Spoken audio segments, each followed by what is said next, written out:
Hey, welcome to another episode of the Whiskey Crusaders here this evening.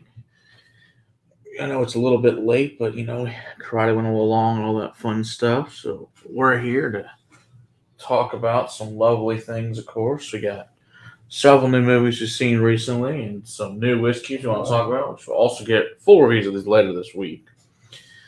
So, we, of course, don't know how many of you guys have been to the movies recently. Been some decent ones and some not so great ones. Hey, Jason, that's good. You think? Good to see you, Scott, as well. Lovely commercial here from Wayfair because it's Wayfair Day. Woohoo! Oh boy, so we got that going for us. All right, stick that over there. So, like I said, we got the lovely movies out there going on for us. So I figure the first one we're going to talk about is Civil War. Probably the best movie I've seen this year. To be shockingly, I figured it was going to suck. It was actually good. I'm going to pour some Mirador Eclipse, which I know just hit the market. I'm actually going to get this for tomorrow's review, so I figured we'd give it a pour. It's just delicious, number one. That's what matters. And then talk about Civil War. Oh, it smells great. I love it. Of course, anything that's balconies is fantastic. Haven't done this in a long time. I understand a lot of you guys stream a lot. Of course, I do a lot of streaming as well. But hey, Don, good to see you as well. But my wife loves to go to the theater, so on Tuesday nights we usually go because it's $5, and you can't really beat $5 for a brand new movie. But sometimes you get those. I don't know if you guys have been to those D-box seats that move around. Those are pretty cool when you have a decent action movie. They're pretty great. In fact, we saw the Civil War in the D-box seats. That was pretty freaking great because I did not have high expectations. I figured, whatever, probably dumb. Ended up being shockingly good. Like shockingly, actually, like I said, probably one of the best new movies I've seen this year, which is really saying something. That I know this year's slate has not been fantastic by any means. But Kirsten Dunst actually does a good job, and it's very entertaining there with Mr. Nick Offerman. Of course, there's great Lagavulin whiskies there.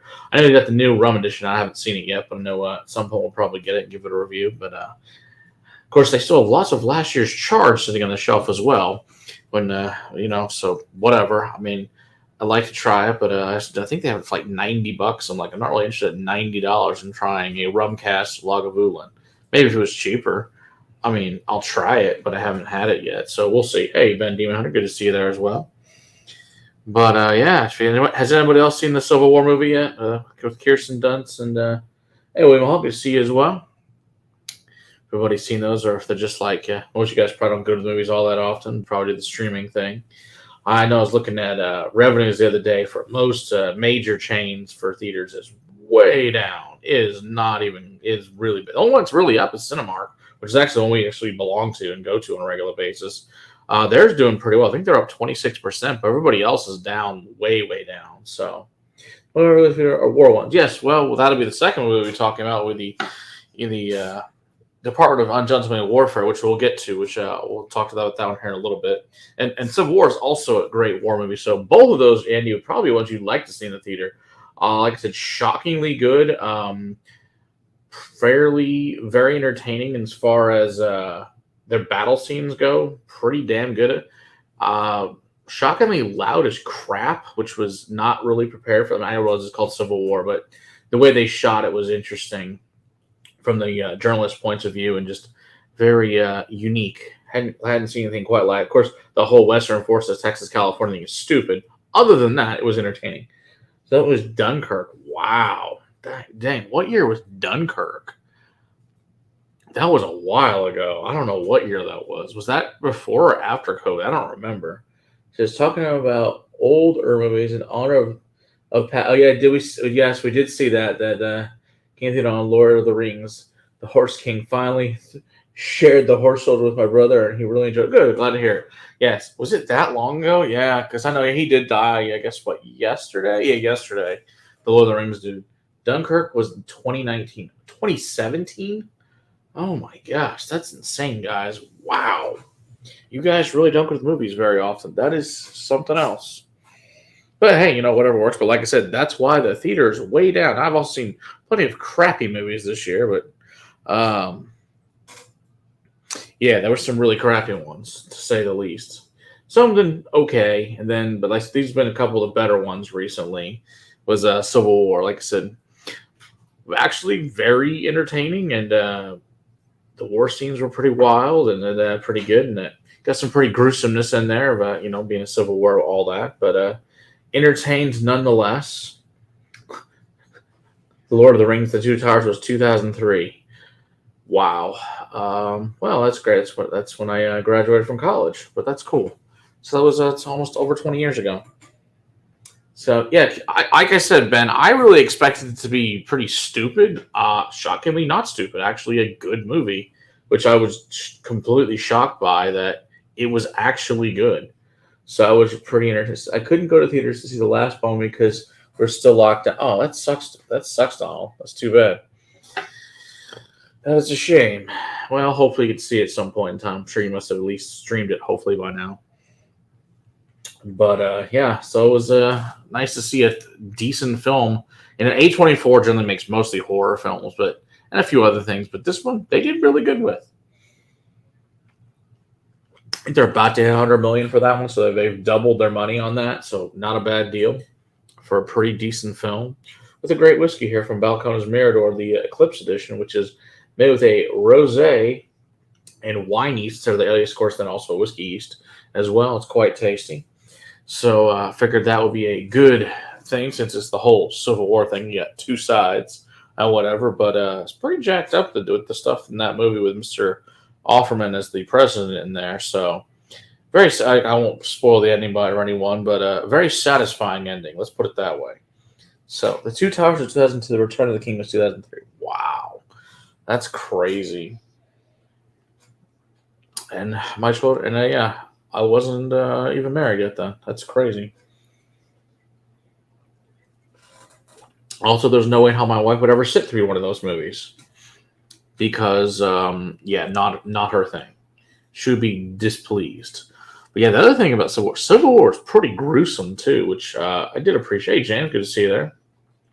I did appreciate the realistic nature of, I think, kind of what happened. Sadly, I think a lot of it was fairly accurate as far as the mentality of people, how people would be treated, and it was pretty insane though. But yeah, I think they did a pretty good job. Yeah, you heard the spoilers. Okay, yeah, like I said, I'm still not gonna put one here because in case somebody wants to see it, I don't want somebody to get this, not see it because of that. So, who won? Well, me as a movie theater goer, so that was good. I think we all probably figure out who wins, obviously, but it was it was very entertaining. So let's see.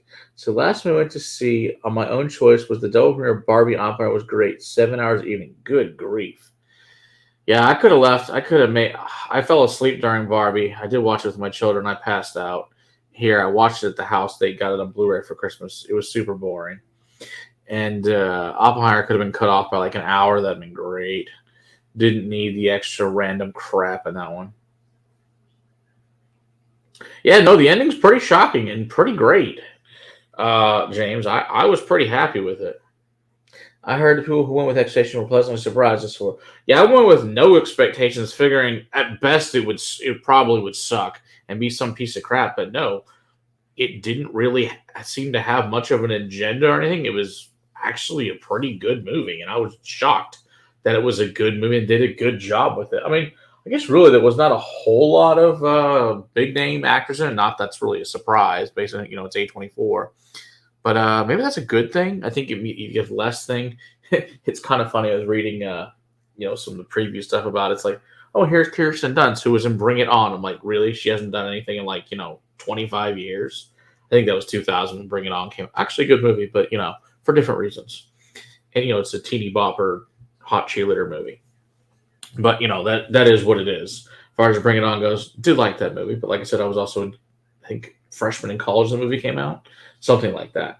But I was like, I'm sure she's been in other movies since then, but I'm like, really? That's she. And of course, she was in Spider-Man and all that fun stuff too. But I just thought that was funny. That's what they went back to as her main reference point. I'm like, she has been in other things, but yeah, I thought she did a great job on it. So I was, like I said, pleasantly surprised and very entertained by it. So would highly recommend Civil War. I think if you haven't seen it, don't go with expectations. Go check it out. It's a pretty damn good movie. So it was fun. So I did appreciate that. Just like I appreciate this fantastic whiskey from Balcones. Yeah. Like I said, full reviews coming this tomorrow. It just hit the market, so you guys can be able to buy it. And I don't know if it went to other states. I'm definitely going to be in Texas. Other states, maybe we'll get this edition. I'm not 100% sure. Obviously, it's meant for the eclipse and all that fun stuff. So, but yeah, thoroughly enjoy this one. So it is special edition Balcony Sword. Of course, it's $100, but that's pretty common for most special editions nowadays. At least this delivers, unlike many new bourbons or I was a single malt, but many new American whiskeys in general just don't deliver. So yes, Mirador is used up. So this particular Mirador Eclipse actually uses first, second, and third fill Kentucky bourbon barrels in this one, and it's between 4 and 5 years old. It's 110 proof. So, but yeah, it's as you can see, most Balcones obviously uses new oak. This clearly uses used oak. Hey, Tater Dog, did you see that? So beautiful color on that for even though for you so pretty, it's pretty. Compared to like a Scotch to be 4 to 5 years old, that would be like straw colored at that point. This is quite a bit darker. So I do appreciate that. Yeah, I realize I still need to review 3 other Miradors I have that are different versions of this. So we'll get you guys in some time over the next few months, the other Miradors I have. Should be good. We have lots of fun things, of course, to review over the next several years, obviously, for Balcones and all that fun stuff. And, of course, if you want to take a class on Balcones, you're happy to come to the castle and come check that out. Good times, to say the least. Delicious stuff. So, yeah. So, like I said, conclusion is if you haven't had a chance, it's worth seeing in the theater. It's still in the theater, probably another week or two, I assume. It's done really well.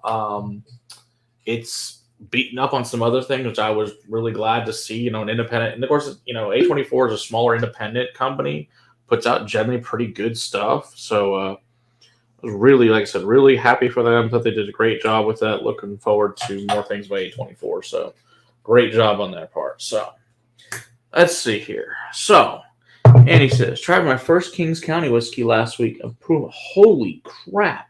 66.3 and an 80 corn, 20 malted barley show. Had lost so much to Brimstone. I've not had that one, Andy. That sounds super interesting. Oh, you're gonna grab an Ardenho. Nice. Ardenho's really, I really like Ardenho. That'll be cool. So look at how it is. Yeah, I'd love to see it. That sounds great. Yeah, I'm excited to see what that's like. See, because like I said, the new distillers I've been really happy with. Guess what? We tried Lag. That was cool. I know that's obviously different. Different island, obviously. See, we've had the Eden Mill, Holy Rod, Annandale, King's Barn, all good things. So yeah, let us know how Ardenho is. Looking forward to hearing how Ardenho is, since it's the new. I guess that'll just be the new kids on the block. So that'll be cool. Let us definitely know, James. I'm looking forward to hearing about that. All right, so now we're going to move over to the next movie that we've seen recently, the Department of Unjudgmental Warfare. So this is Iron Root Harbinger. Now this is a special Iron Root. You guys see, this is the cigar blend. Now this is going to get released on May 8th. This was at the distillery, but it's going to get released to market May 8th. So you didn't get a chance to grab one. It will be at a few select stores, so that's awesome. Of course, Unjudgmental Warfare is about Winston Churchill and his. Basically, it's kind of how the special ops for Britain started during World War II. And it's actually a true story. Now, they did it in an interesting way. They did it more in a, I would say it's kind of in the style of Inglourious Bastards, where it's partially war movie, also partially comedic things. Actually, so it wasn't as serious. My wife wasn't sort of it wasn't as serious enough for her. But I thoroughly enjoyed the way the comedy that the way they treated the Nazis and the Italians was hilarious. So as funny as making killing and making fun of Nazis can be, because obviously they're evil bastards. So as you well know, but yeah, it was very actually shockingly good. I know it hasn't done great as far as their numbers. I don't really know why it didn't do great. I thought it was a pretty damn good movie. I was very highly entertained, and there's I don't remember the lady's name in it. She's a real person. Like I said, these are all real people in the movie. That was very entertaining. What's his name? Caviezel there did a great job there. So I don't know. It's weird that it didn't do well, but thoroughly enjoyed that to say the least. Obviously, lots of warfare and things blowing up, and like I said, anytime you're killing Nazis, that's a good thing. So that was thoroughly enjoyable and doing horrible things to them and the ways they killed them. I mean, the guy that what's his name, Alan Richter, that plays Jack Reachers in it as well. He plays a Swedish guy who ends up being a real. At the end of the movie, of course, it reveals these people about their real lives and stuff, who they really were. And so it was really interesting to see who these people were, that they all existed and were really truly badasses. So it was pretty cool. But yeah, this guy really liked to kill a lot of Nazis. He was a big guy with a bow and arrow and knife, and so it was very entertaining, to say the least. If I remember correctly, to join the British Special Forces, you had to take a train to Ben Nevis, and when you arrived, you had to hike an hour to get to the installation with all your belongings. That wouldn't surprise me. It does seem like a good way to start. I don't see why you wouldn't be able to do those things. If you're Special Forces, you should be able to. So, seems only logical. And the installation was several miles away, so very few even made the start of the training. That's a good thing. That's that's how it's supposed to be. Only the best of the best should be able to make it. The rest aren't going to make it if you put people in there that aren't prepared to do such insane things as that film. The great plans they came up with, of course, today's special forces are even more crazy and the wild things they do. But yeah, it's pretty interesting that basically it's kind of your start of your espionage, SAS, SOE, and all that fun stuff. So it's fun to watch that. Really thoroughly enjoyed. I guess this was declassified in 2016. Apparently, that he had this group that went and did a lot of really crazy things. But yeah, it's like holy crap, these people are wild people. But hey, they did a great job, and it was thoroughly enjoyable. So I checked that out. Yeah, curious to hear the new Henry Cavill guy. Movie. Yes. Yeah, so like I said, I think it's good. I think Rick Cavill did a good job. Like I said, Richard did a good job. I think her name is, I want to say Ela Rodriguez, something like that. It's the main character of the female in it, who's also very good looking, which doesn't hurt at all. What's the funny thing is, in real life, after she ends up marrying one of the guy's characters in real life later on, and then became, I guess, apparently a famous actress in Hollywood. So I thought that was kind of cool that not only was she a spy and stuff during the war, she ended up becoming a really famous actress. Oh, of course, I don't know if you guys know this. Of course, what's her name? Hepburn was also she was part of the Dutch Resistance. As a child, she was running stuff back and forth the Resistance. So it's like, holy crap. So it's kind of interesting to see what those people were doing in real life. That they did a lot of amazing things that I think most of us would never be possible or think it was possible to do. Let's see here. Let's see. James, I need to bring a Buddha path. It's third level road condition. Just watch the cage umbrella. I haven't seen that one, Andy. The unbeatable weight of massive talent. Yeah, I knew about that one. My wife, I wanted to watch it. Why said, no, it looks dumb. I'm like, I know it sometime I'll watch it on streaming there. I do like Nick Cage, even though I know he does a lot of dumb movies and then some great movies. He's the same character in almost everything, but yeah, that's fine. I like National Treasure and all that stuff, and I like, the hell was the one he did, Con Air and stuff like that. Some good ones, and Face Off and all that fun stuff. So entertaining. Sadly, I guess what is his manager stole a ton of his money, and he went broke for a while, so he has to take like every crappy movie he can find to make money. Whatever works. So it says an article drops on Friday. Just hope the package makes it one piece. That would definitely be good for sure, James. I'm very interested that killed some. Christopher Lee killed some Nazis for his acting career. Well, there's actually been some. I don't know. There's been some really good shorts. I don't remember who makes them on YouTube. It talks about a lot of the actors that are pretty famous guys that, like Lee Marvin and what the hell's his name? Charles Bronson and a whole slew. Walter Matthau were all. What the hell's the guy in Doctor? I can't remember his real name. He plays Dr. Loomis in the Halloween movies.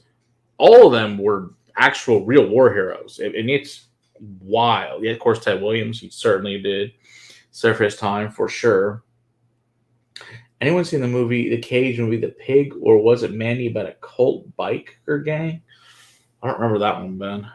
But then again, he's made a lot of friggin' movies. That's wild.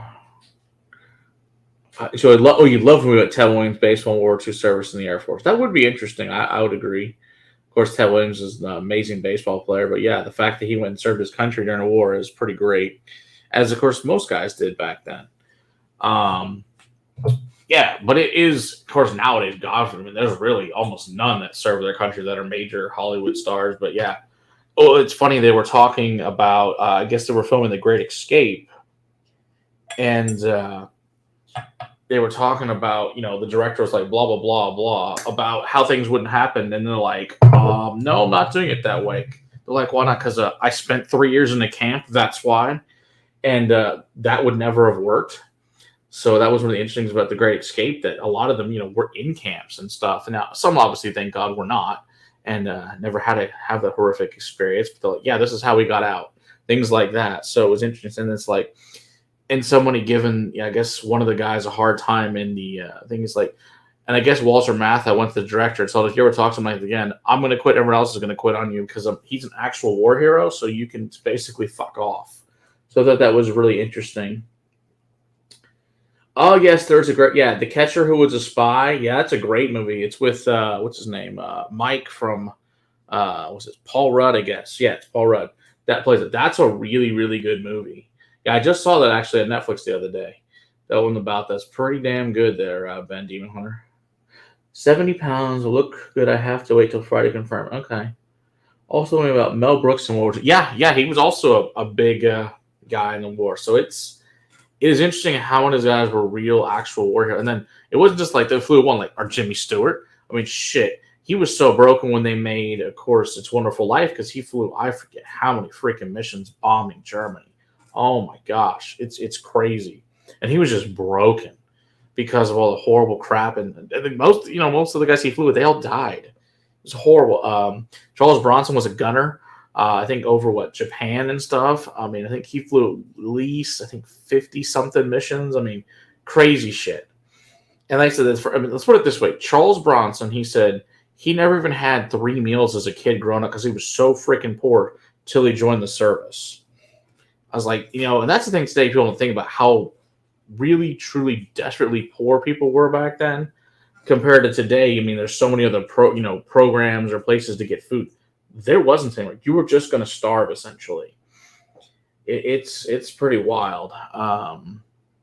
Just the crap that people put up with back then that today is such a joke, that the issues we had today is a complete freaking joke. It's like we don't have problems compared to them, to say the least. I don't know what that wasn't a spy. Wasn't a spy who was a pilot in the 8th Air Force. I'm not sure who you're talking about, Andy. Are you talking about Ted Williams? Oh, you're talking about Ted Williams. Yeah, but no. The thing is, I can't remember the guy's name. So I think his last name was Green. I think was the catcher's name. But yeah, it was super interesting. He played for the Red Sox, I believe. So this thing had a very cool historical account about the end of World War II, where an American and German army troops teamed up together. Yes, that's true. That was actually at a castle that they were. I can't remember the name of the castle. So yeah, so they teamed up because they weren't going to let all these, not only the high value prisoners, a lot of them were nobles, dignitaries. Actually, some of them were sports stars that had been holed up in this castle for a few years at this point, and were essentially political prisoners. And yeah, they said the SS, of course, wanted to kill them all, wipe them out to cover up the crimes.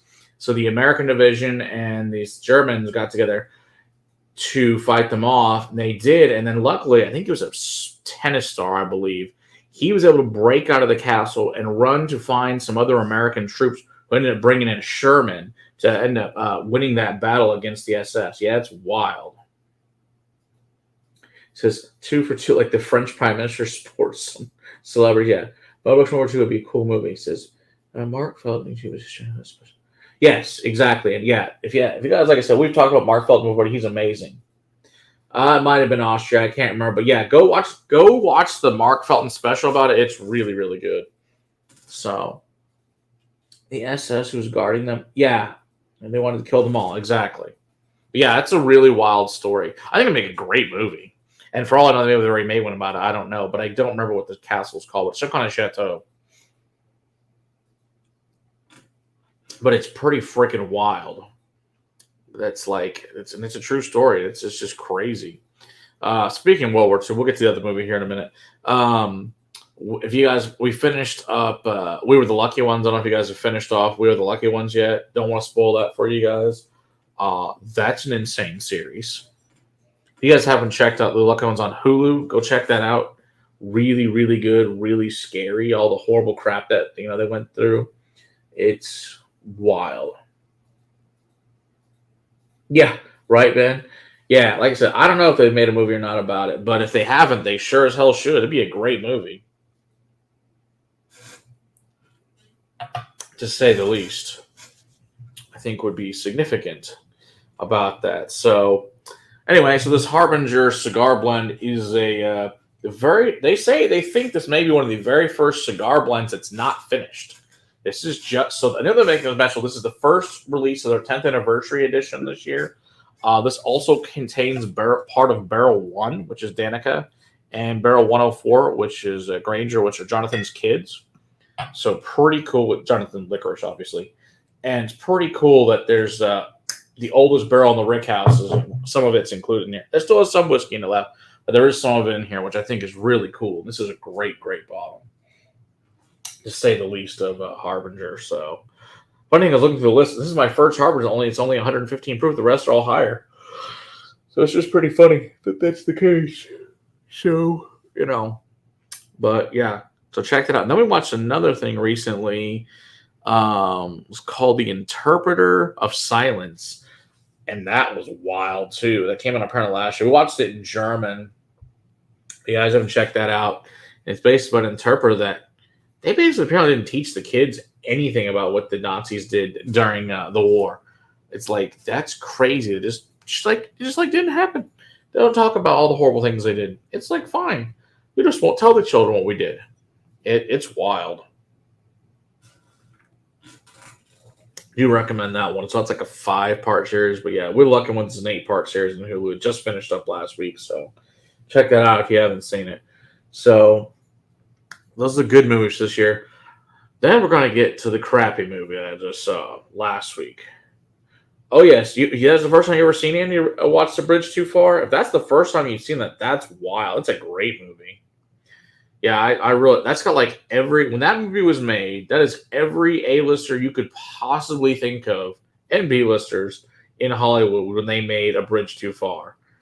I mean, it's wild. I mean, everybody who's everybody is in that movie. It's something else. It's kind of like if you haven't seen The Longest Day with John Wayne about D-Day, check that out as well.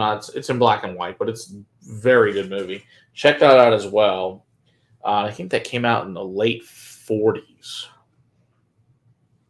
Yeah, it's insane that the original part is like Robert Redford, Harrison Ford, and like I said, anybody who's anybody is in that movie. And I guess I remember we were hearing about it. They were all pissed off, I think, at Robert Redford because he got paid way more than the rest of them. Pretty much did it as a labor of love to make that movie as a tribute to the guys at Operation Market Garden. And so they were all mad at like, what the hell is he getting paid more? This is some bullshit. I can't say I really blame them because. And then the interesting too is a lot of young guys that were just getting their career started that were in that as well. But yeah, that was a really, really good one. If anybody hasn't seen it, A Bridge Too Far, it's from the mid-70s. Go watch it. It's a great movie. Yeah. It was something else. Says loads open. Yeah. I think they have a colored dub version too long. They probably do. I wouldn't be surprised, James. I'm sure they do. What? Okay. So. But yeah, it's just wild how young all those guys were that were in that. It's just like, and that like a lot of them were obviously much more famous later. But it's just interesting to see that. Oh, I did not know that. Paul Anka wrote the music to The Longest Day. Really? I did not know that. That's cool. Oh, that's something else. Of course, some of the guys in the movie were real guys that actually did storm the beaches of Normandy that were extras, which is pretty wild. I don't know if I really want to relive that, but hey. So Robert was considered to be like Hell from The Godfather. They were going to say the family was Northern Italian. They explained the blonde hair and not Sicilian. Oh, it's going to be Mike. Oh, Michael from The Godfather. Ah. Yeah, I think that's probably better off that they did not go with Robert Redford as Michael. I think that's probably a good choice. Might have made a better choice. I'm thinking that was a better choice. I mean, Al Pacino might have done a pretty great job as Michael Corleone, to say the least. If you guys haven't seen The Offer, which talks about how that movie got made, I think that's is that Netflix? No, it's not Netflix. Who made that one? I think it's on Max. I think that's where that one's on The Offer, I believe. Yeah, that's really good. If you guys haven't seen The Offer, that was with Miles Teller last year, I think, maybe the year before. That was really good. If you haven't seen that one, go check that out as well. Super interesting movie. But yes, child. Yes, to say the least, but it's definitely awesome in it. Just to say the least. Pretty much every major Italian was in that movie. All right, so we're talking about a crappy movie. This is the one I saw last week. Saw Challengers. Not great. First of all, I think I fell asleep 3 times during it because it sucked. That's the place. That's where we're going to start at. Is it sucked?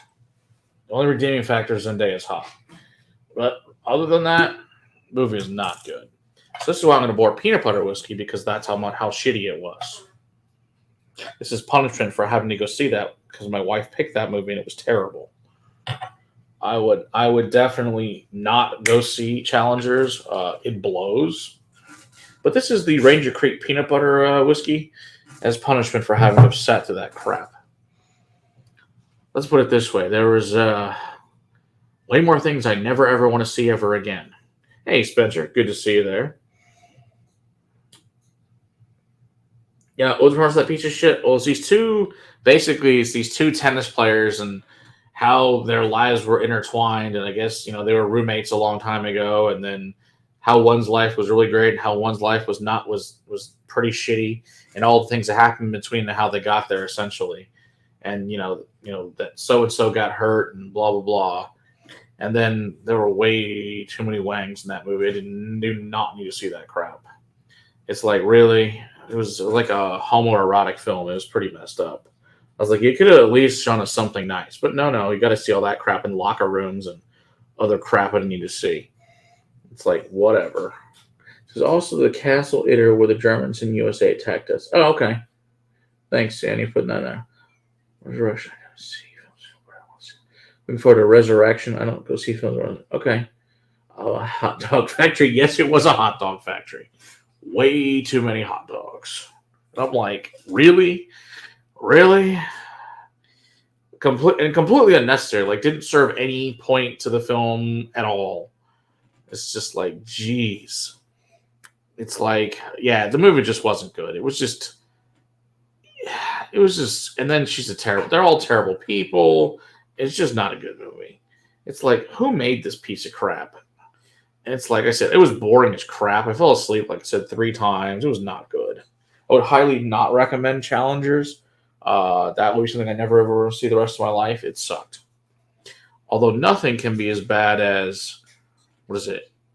Runaway Dolls or some other horrible piece of crap I saw earlier this year was awful. Runaway Baby Dolls. Something was just terrible. What's your favorite whiskey moment in a movie? That's a great question. Favorite whiskey moment in a movie? Man, I have to think about that, Andy. I've not thought of that ever. I mean, I can think of some pretty entertaining things with whiskey in general lately. Not so much in movies, but in TV shows. I loved the was it Cobra Kai, all the random whiskey stuff that they have that they put in there is interesting. Of course, the Macallan 18 spot and the was it the freaking Yamasaki 50 or something ridiculous at Terry Silver's place. It's just like, all right, thanks for the product placement, guys. It's pretty fun. I do like what I do like to watch is old movies and look at the old whiskey on like Caddyshack, or if you guys ever seen The Deuce on HBO, that's pretty damn good. I like all the old whiskey bottles. I find that very entertaining. I like. I think probably the first John Wick with the blends is pretty great. I think maybe the best line about whiskey may really be from American Pie when Stifler's mom's like, "I like my boy men just like I like my scotch." 18 years old. I think that's pretty entertaining. I think that's got to be one of the best lines ever with Jennifer Coolidge in that movie. Is pretty great. I'm trying to think just anything else that's like really stands out. Like I usually just like I like to pause movies and look at the bars because I'm a weirdo. Because that's what I like to do, especially old ones. Like I said, I was watching. Was it what the hell is it? Weekend at Bernie's. I'm looking at the freaking bar in the office and crap because I thought it was great. Are we talking about the Birdcage with Rollins and Nathan? No, we're not. But that was not my favorite either. Sounds like you've seen more bad movies than this year than movies I've seen total. Oh yeah, the Kingsman had the old forces. That is pretty good with the Kingsman when they make the Statesman. That is pretty good. I do find that very entertaining. Of course, I do have the state. We didn't even review the Statements. We haven't reviewed that one yet. That is a good. Actually, I actually like that ball. It's a pretty damn good old Forester, to be honest with you. So I used to count how many times Canadian Club was poured in Mad Men. Well, let's be honest. I mean, Mad Men made the old fashioned come back, and Manhattan's come back. It's because of Mad Men. And in fact, if you own the DVDs or the Blu-rays, they show you how to make an old fashioned with Canadian Club on the DVD. They have a bartender come out and show you how to do it. But I thought that was pretty cool. I think John Wick has a real bar in them. Yeah, I think that's very for sure at the what the hell is it? The Continental. Yeah. I like Cabri. I did not see that one yet. I heard that. Yeah, I heard that was pretty good, but I did not see that one. That's the one about the with the first American Saint, or am I thinking about something else? I'm pretty sure that's the one it is, but I have not seen that one. But yeah, probably like last year's one that was what the hell is the one with the Sound of Freedom? That was really good last year. I did find that to be quite a obviously disturbing subject matter, but great movie nonetheless.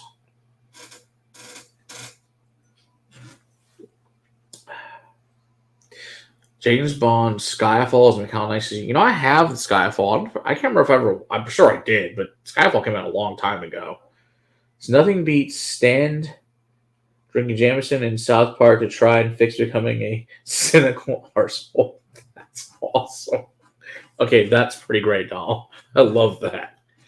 I guess I haven't seen that episode. I'll have to look for that one up. That's hilarious. You know, my favorite is when you go to the bar and they have South Park on. There's like, two people in the bar.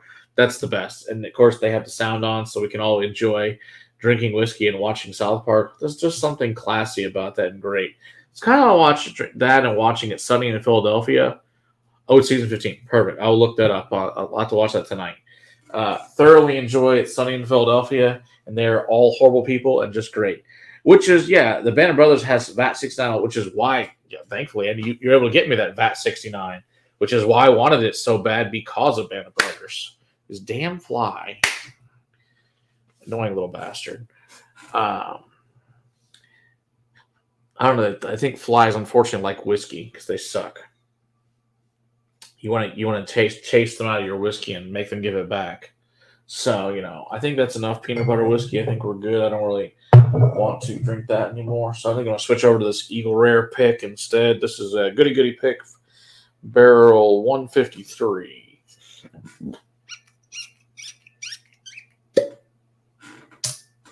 Alrighty. So See, what other good movies have lots of good whiskey? That's a great question. Oh, let's think here. Oh, we'll think. Okay, let's take Yellowstone for example. Look at all the different Buffalo Trace products they got shoved in there. Was it Weller 12 and Buffalo Trace and all that other stuff? I think that was, obviously it's like I don't think Buffalo Trace anymore selling any more crap. Pretty sure they're good and they can't make enough. So I think they can just quit that crap. That'd be great.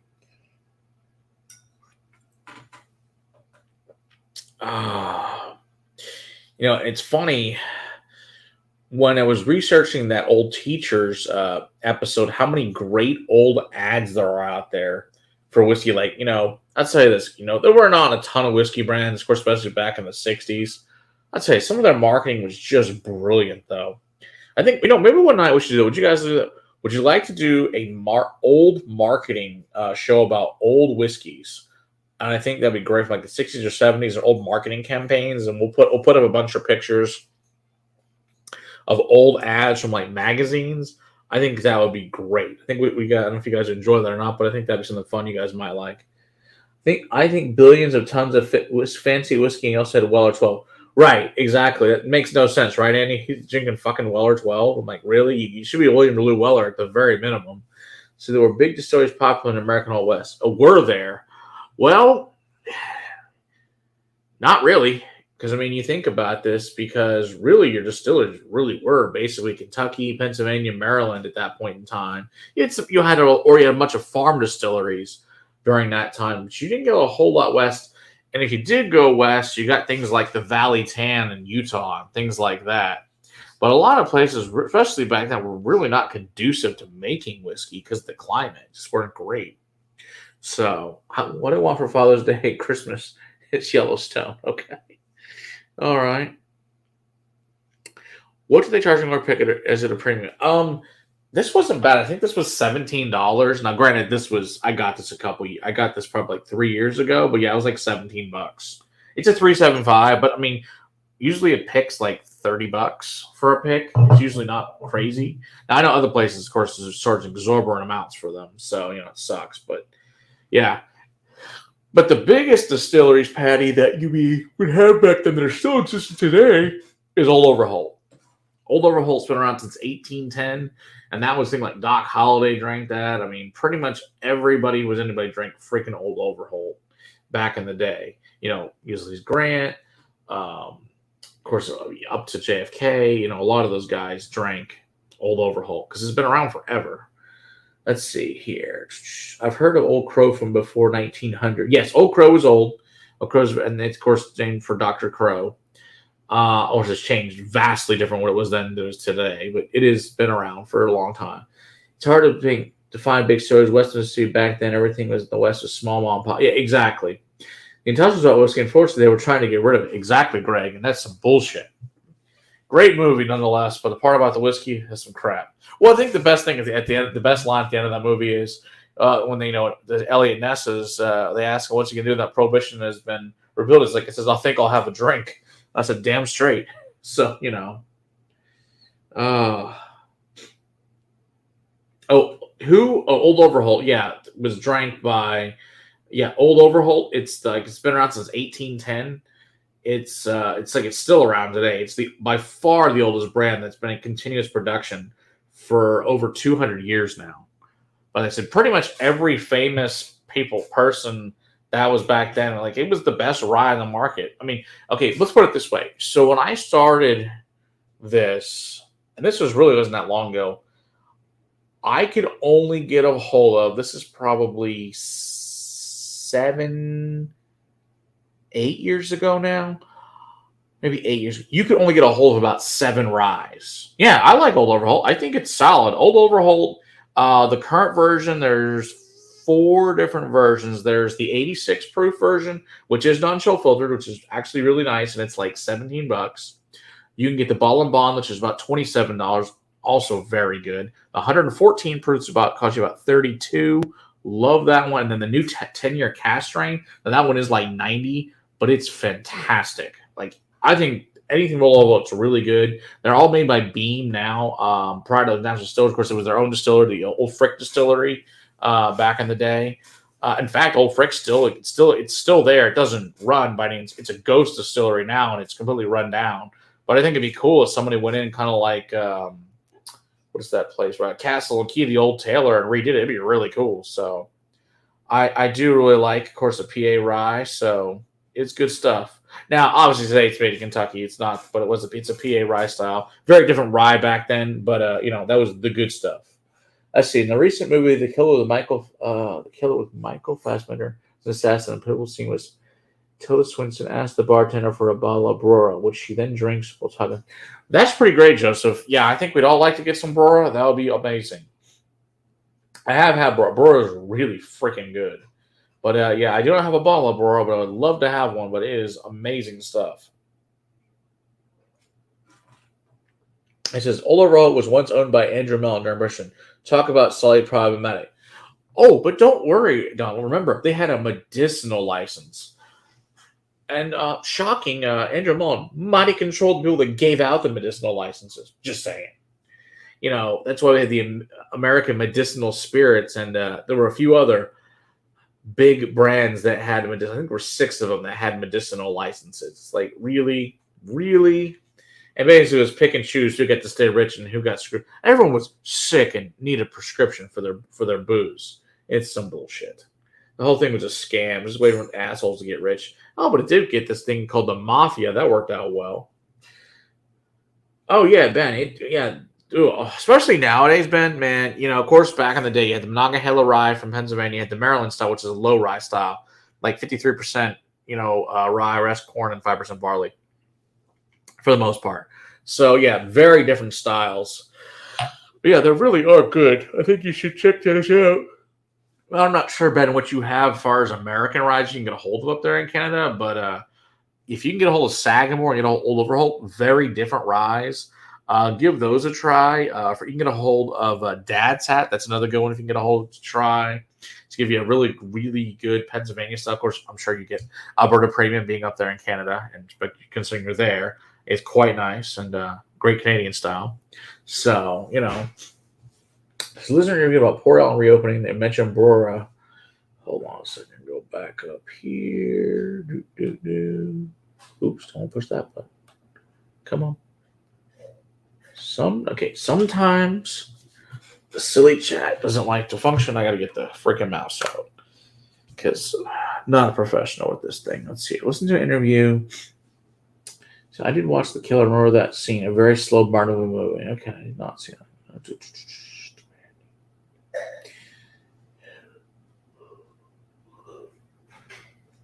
They mentioned Brora opening so much faster because it's not an island. Oh, that makes sense.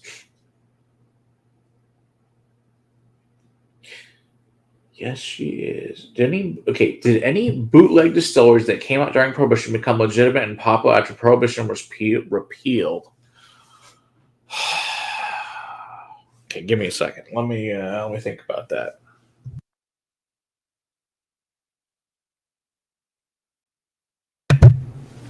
Yes, it's basically called this guy named Remus, and he might have had the biggest distillery basically in the country, in this little place called Indiana, and we might today know them as MGP.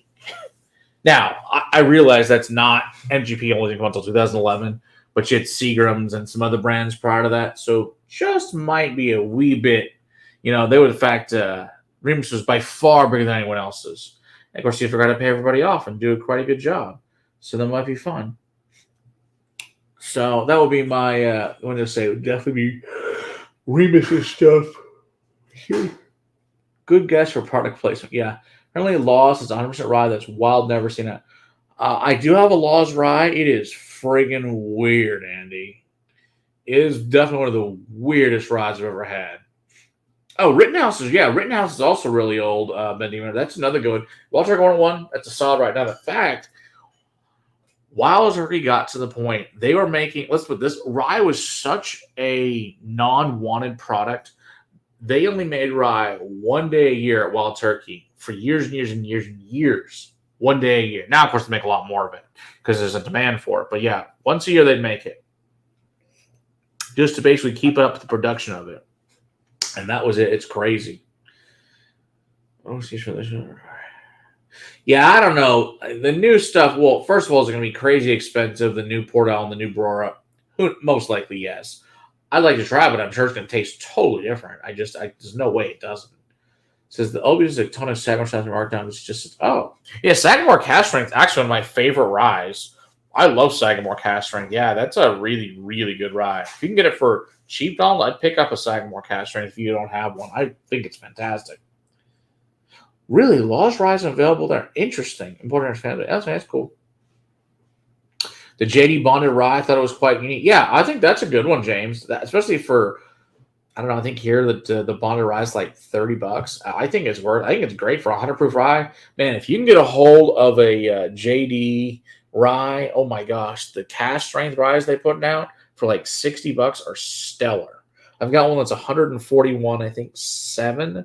That's just fabulous. It's like $60. Definitely going to pick it up. Small trusted. Okay.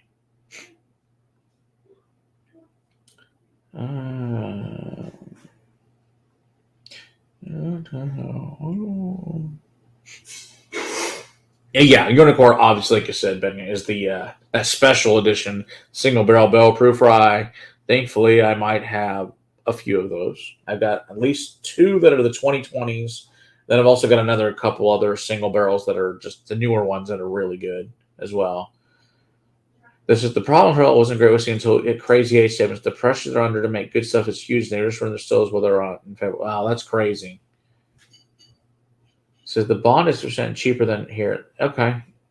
I wish they would make whiskey medicinal again. That's awesome, Greg. I love it. Then I use my wife's HSA Flex Pay card at the local ABC store. Why is only $5 on the Flex Pay card withholding $3.50 a month? That's awesome. I love it. Since the Sagamore Catching Rye versus they're very different ryes, Ben. Sagamore Cask Strength Rye versus your Alberta Premium Cask Strength. Both very good ryes, but completely different. Because your other things was 100% rye with your Canadian style, your Canadian Alberta Premium, whereas your Sagamore rye is a low rye, like I said, being like 53%. That Maryland style, excellent rye, but completely different. Yeah, so you get to the States to get to Cinder Scale, Cinder Ball. There we go. There you go. So the rye I want to try the double barrel rye. Oh yeah. Andy, we tried the double barrel. I've tried it once. Didn't do it for me. I didn't think it was anywhere near as good or as special as the one from 2020. That was this. That I thought that was significantly better than the twice barreled version. But whatever. It is what it is. I'm surprised the rye, the single barrel proof, just sits here. That shit moves. That shit's gone in a day or two here. I mean, that stuff's highly desirable, and I think it's great stuff. Ah, there you go. Where are the Canadian Moose?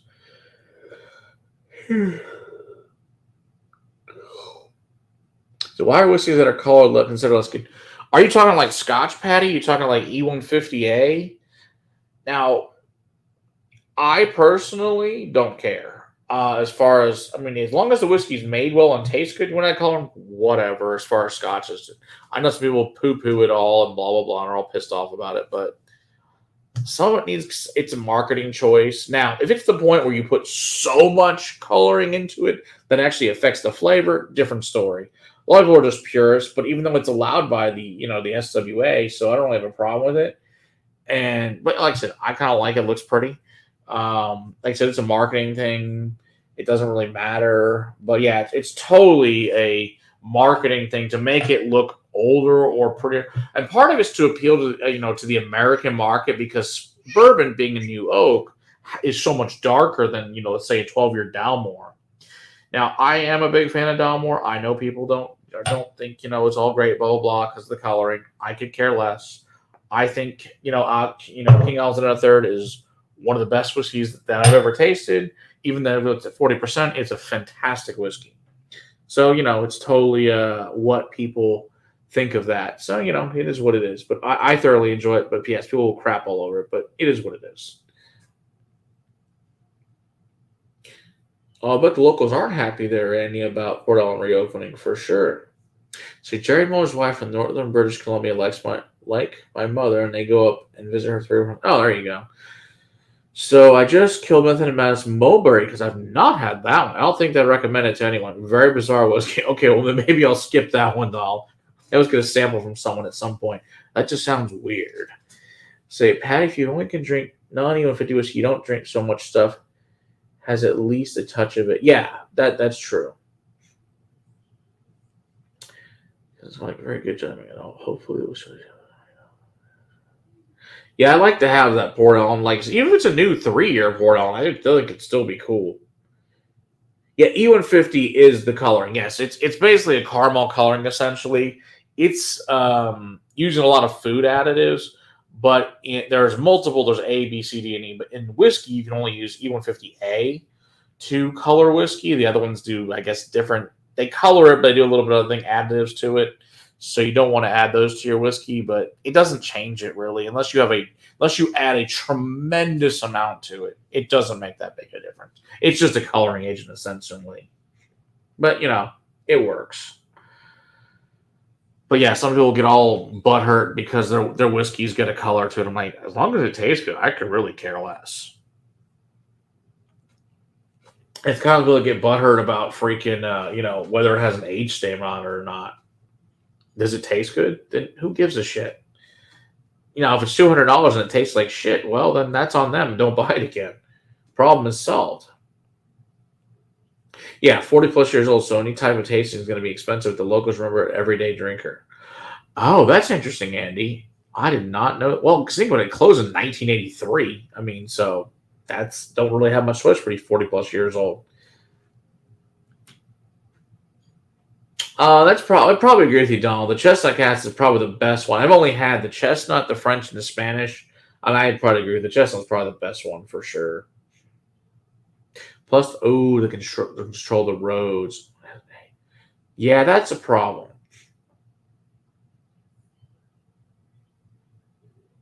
Yeah, I wish they would. Yeah, the 5-pack would be nice of those different Method and Madden, especially since we only get 3 of them instead of all 5. I'd love, like I said, a 50 ml. Now, personally, I think all whiskeys should be, as an option, should be put in a 50 ml. It would save me a lot of money. It also might cost you a lot of money because now you find out you really like something. Well, there's a lot of crap that I think sucks. Thankfully, I have bought, especially like Direct Spirits and Total Wine, that thank God I paid $1 from because a lot of them are horrible, just horrible shit. And thank God that's all I tried. Ooh, they have a sample set at the Celtic shop in Dublin. Oh, okay. Says, I got into Scotch whiskey pretty much this week 5 years ago. My brother gave me Dalmore 12 was my first Scotch, and I loved it. As a brand new whiskey drinker, it was very nice and it was new. Yeah, totally agree, Ben. That's an excellent one for newbies. I think Dalmore 12. If you haven't had it, Patty, give it a whirl. It's like $50. I like it. I mean, it's a super nice sherry Scotch. Yes, it's way darker than it should be for 12 years old, but I think it tastes pretty damn good, and you can't really go wrong with it. Oh, you can find a lot of 50 mLs. Oh, that's cool, Andy. I did not know that either. Yeah, I wish you could get more Scotch. Like Specs will carry some Scotch, way more than anybody else carries. No, unless they of actual name brand Scotch, they carry a pretty decent amount of it in a 50 ml at Specs, which is nice. But everybody else, you might get 1, 2. I know for a while there was a really nice set of. This is a few years ago now.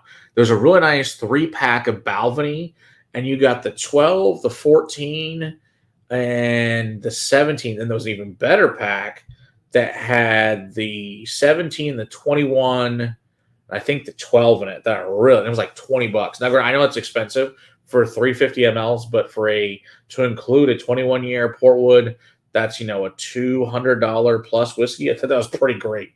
That was a pretty good price for $20.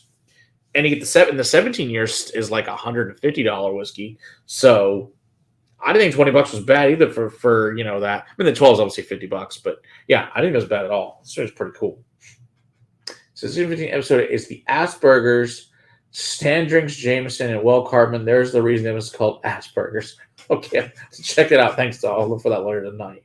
It says 20 makes sense given that P is closed May of 83. It's take a long time to bottle. There's new stuff happening.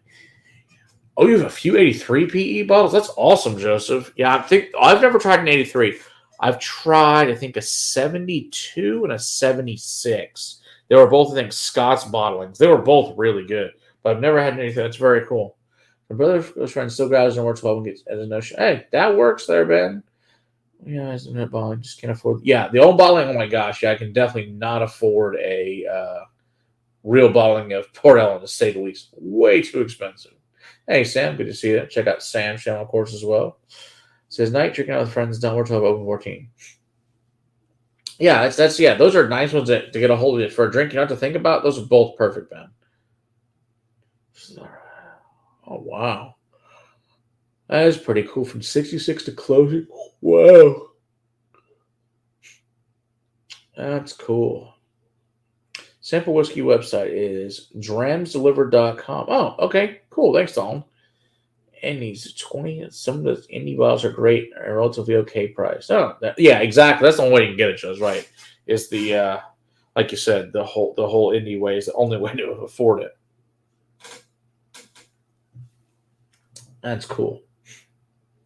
Ah, there you go. Now you can check Sam's with the Scribe of Spirits there. So check out Sam's channel. I know he's done some very nice special whiskeys lately. There might be some Talisker 45 that was involved recently, and some other very nice things that I think we're all jealous of. So it's good for Sam, though.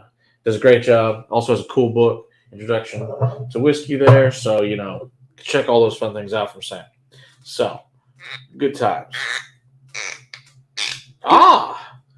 So is a written piece. Even not. Okay, so check out his written piece as well. Say, Matt, just take out the student loan to purchase the Port Ellen. It'll be forgiven. I think it's a great idea, Greg. I think, if it's just stupid, why not? Why not take out that one and buy whiskey? I think take all your credit cards, max them all out, buy whiskey, have it forgiven. It's a good idea. Why not? It's just as stupid as taking out loans you ain't gonna ever pay back for some education, some dumbass degree that's stupid. You can't get a job with. Shocking how that works out. Thanks there, Donald. Appreciate that. All right, time's up. So, yeah, we'll be getting off here pretty soon. Like I said, this week's review is going to be the Balcones Mirador Eclipse and the Iron Root Harbinger Cigar Blend.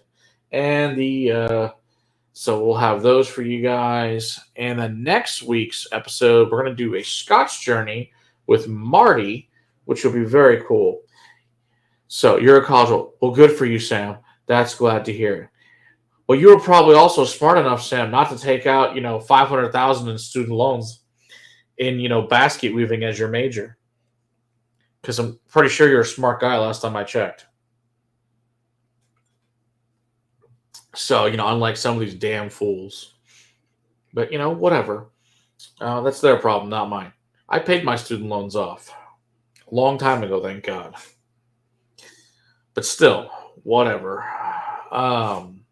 The hell was I thinking? Oh yeah, so we're having Marty on next week, and we were the very first channel that had Marty on when he started, and Marty's going to come on. This is Whiskey Knows Marty, and we're going to talk about his journey through Scotch. Now that he loves now Pete, which I think is amazing. Smart enough to know family will often have to pay for college. See, perfect, Sam. There you go. Either way, good job. Sam, that's a good question. We'll figure it out sometime in the near future. So if you're in Australia, there's a sample website called the Horny Pony. But for the love of God, it doesn't search for him being. Oh, I bet not. Holy crap! That's a lovely name for a sample site. I do love that, though. But yeah, that could bring up some really horrific things in your search engine. Yeah, that's like going to there's a bar in Mexico that people used to like to frequent called Boys Town, and there's a donkey show.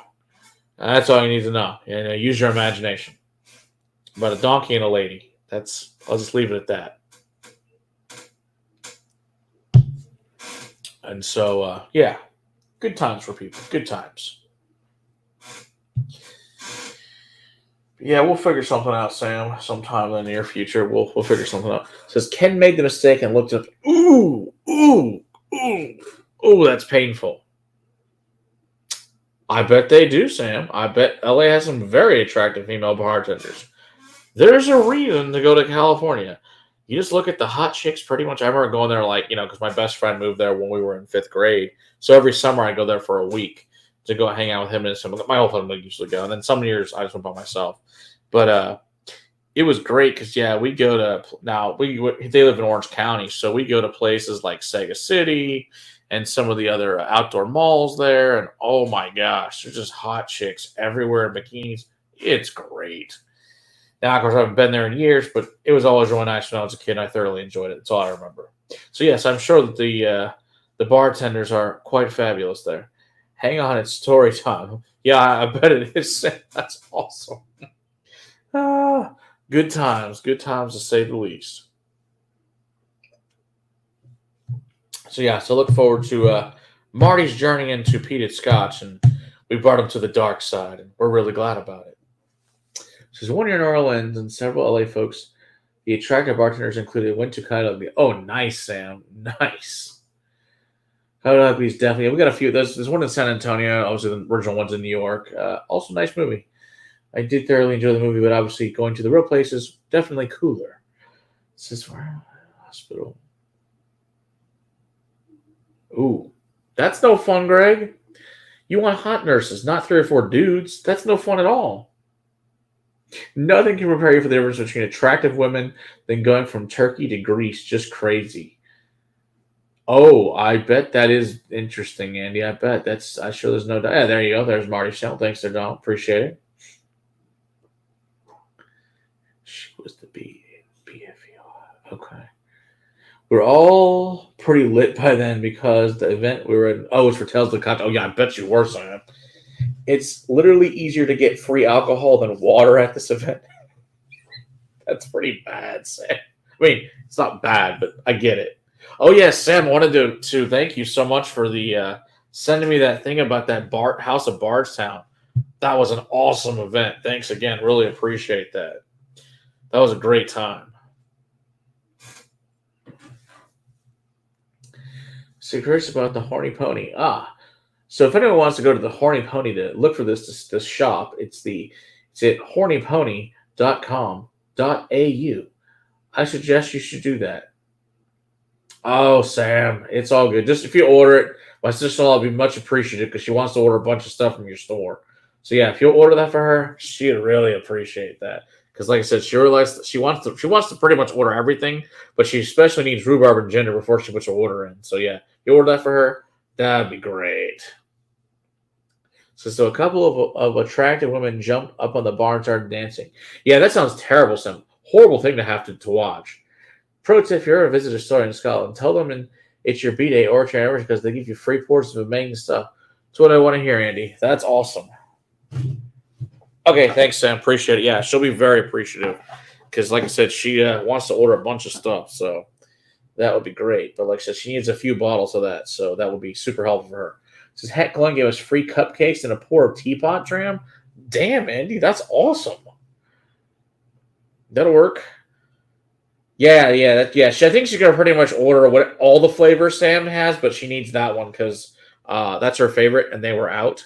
So she may have a new favorite after whatever she orders from Sam, but I think he's got a few of them, so she'll be very happy because she's a gin fanatic and she loves that one. Like, cause I gave her the that rhubarb and ginger, and she's like, I can't find it anywhere. And then Sam's like, oh, we have it. And then she went to look at it, and they were out. So he said he's going to order for her, so she'll be very happy. As soon as it comes in, let me know, Sam, and I'll tell her so she can put her order in. So if I wanted to go to Scotland early March, my birthday is great. Off-season time to visit? I think that's probably a good choice, Ben. Definitely, from what I hear from most people, is go in the off-season for sure. Perfect, Sam. Appreciate it. She'll be very happy about that.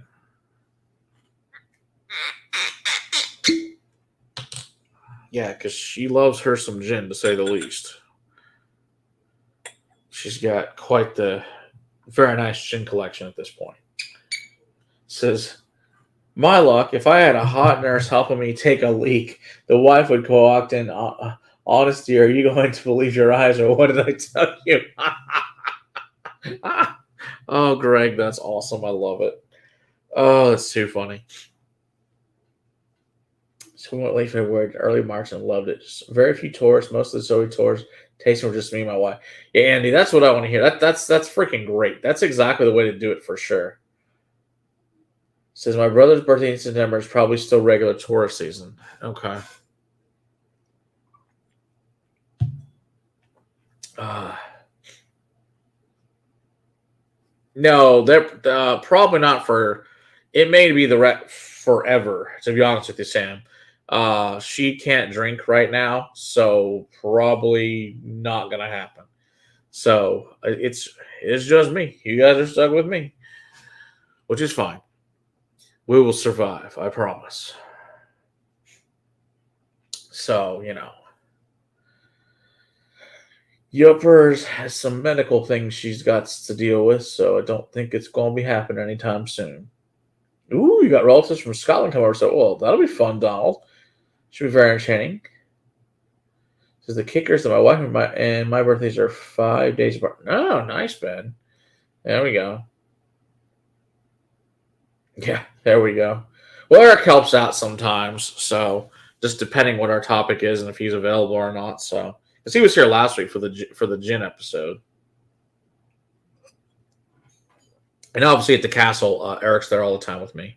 So when we do events, we usually do them together. So good times. So if anybody wants to come do a course of tasting or a class up there and learn some fun things about whiskey or other spirits, come check us out there at the castle. Sponsor a shelf, all that fun stuff.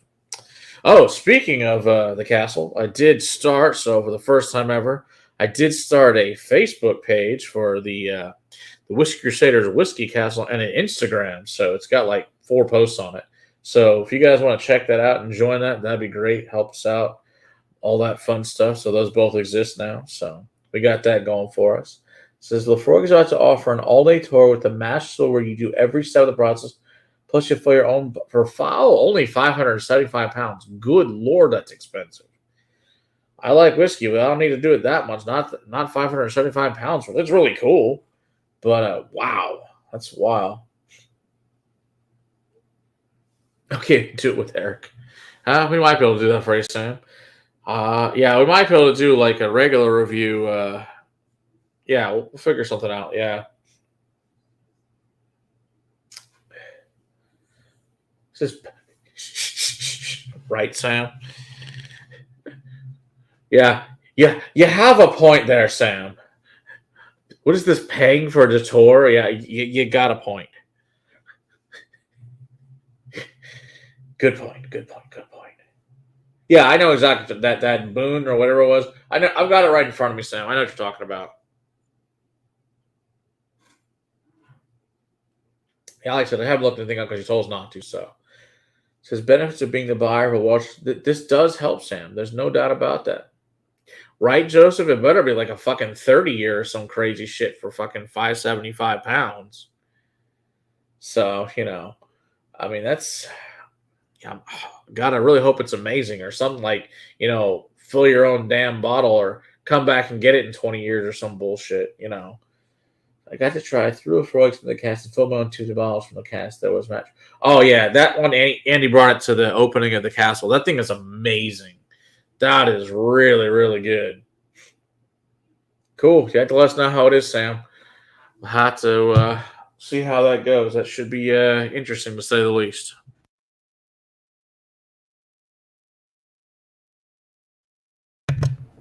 Now, if they'd only make better whiskey, you'd be in great shape, Sam. So, but whatever, it's okay. Well, they don't make shit. They source it from Dickel. So, whatever. Maybe their own won't suck, but yet to be judged since they don't have any of their own stuff out yet. So, who knows? Just know I've had some of it that is atrocious and some of it that's pretty damn good. Consistency, not their strong point, to say the least. Definitely had one of the worst whiskeys ever from them. Ugh. Then I tried another one that was good, and another one was horrific. And that was 4 different bottles, 4 different batches. Well, let's put it this way, Sam. I haven't had a bottle from them in at least 5 years because I was unimpressed. And maybe the new stuff is their old stuff was Dickel. But yeah, I've yet to have any of their own stuff, so I'd have to try it. But I'm unwilling to pay for it, so especially since I hated the other stuff. So we do the most expensive tours for it because it's my favorite. I have to throw peat into the smokers and everything. Oh, that's cool. I even brought home some of their malted barley. Oh, that's awesome, Andy. That's really cool. Sounds like a great tour. That sounds really fun. Oh yeah, 90 pounds. Okay, that's at least that's fairly reasonable. 575, not so much. Yeah, I don't like I said. I haven't looked for a bottle of that Sam in a while. I have to go to the store next time and look on the back of the bottle and see if they just finally actually distilled one. Like I said, everything I've got from them is sourced. I don't have any of their stuff they make. So, like I said, I'm willing to pay for it. So it's whatever. Like I said, it was not great. So not like I said, it very inconsistent is their problem.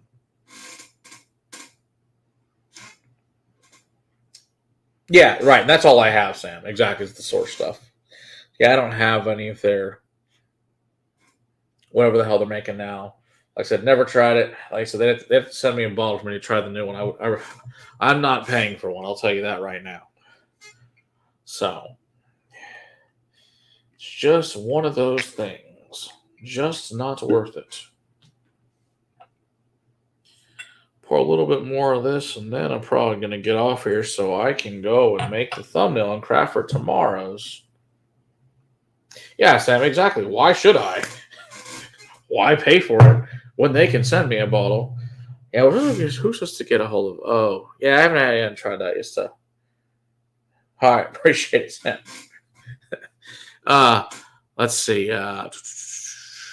Brothers Bond, yeah, which I haven't tried yet. They're still sending us some bottles, so I'm interested to try it. I don't know if it's any good or not, but I'll give it a whirl. We'll see what happens. It's all good. So, as we visit again, we're going to Buna Havoros 9 tasting, Coloman Max Tour, Ardno Entry Tour, and the Ardbeg and Lefroy Max Tour tasting at Lagavulin. Oh, that'd be cool. It should be a lot of fun there, Andy. It should be great. All good, all good. Ardbeg purchased the P Hotel and are turning to an experience. Ah, interesting. Huh. I don't know. I'm pretty sure the best experience is straight up just going to the distillery and seeing cool shit happen. I mean, I like history, and obviously, you guys know I like history, but says, well, this is relatively safe. You never know. Well, that's valid, Sam. That's why I didn't mention anything else, and that would be a things not for YouTube. So no, that'd be really cool. So all awesome. Probably 20 missiles. 70 Lefroy Soundcast. Wow. That's awesome. Yeah, that would be really cool. So fun stuff there to say the least. Yeah, what I want to try, I don't remember. Somebody posted this a while ago. They posted, excuse me, before the term single malt came out, they put the term unblended scotch on a bottle of Lefroy. I would love to try that bottle. I think it was from I want to say the 40s. It says, unlike the time I told George Grant to fuck off. Oh, yeah, you did, didn't you? I remember. I watched that episode actually live when you had him on. It was hilarious, which was really funny. Since we mentioned the Ardbeg single cast that sold for 16 million pounds, and apparently they gave 1 million pounds of it back to all charities and spaces over the course of it. Oh, that's really cool. Yeah, that's awesome. They gave that back to charity. That's really cool. So a lot of the tours you're going to look very cool. Yeah, for sure. No, that's awesome. Andy, do you already have to book those tours and pay for those now, or that's something you can book and then pay for, as you get closer type thing? I look for from the early 80s, late 70s, but never a Stonecast. Let's be friends. there you go. Oh, that's hilarious. Well, yeah, obviously. Let's see here. Ah. Oh, it's too funny. Okay.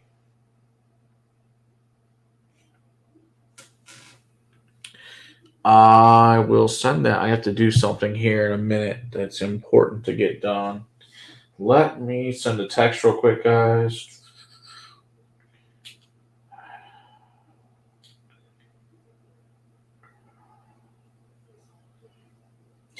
Okay, let me do this. Let me send a message here real quick. This is business stuff.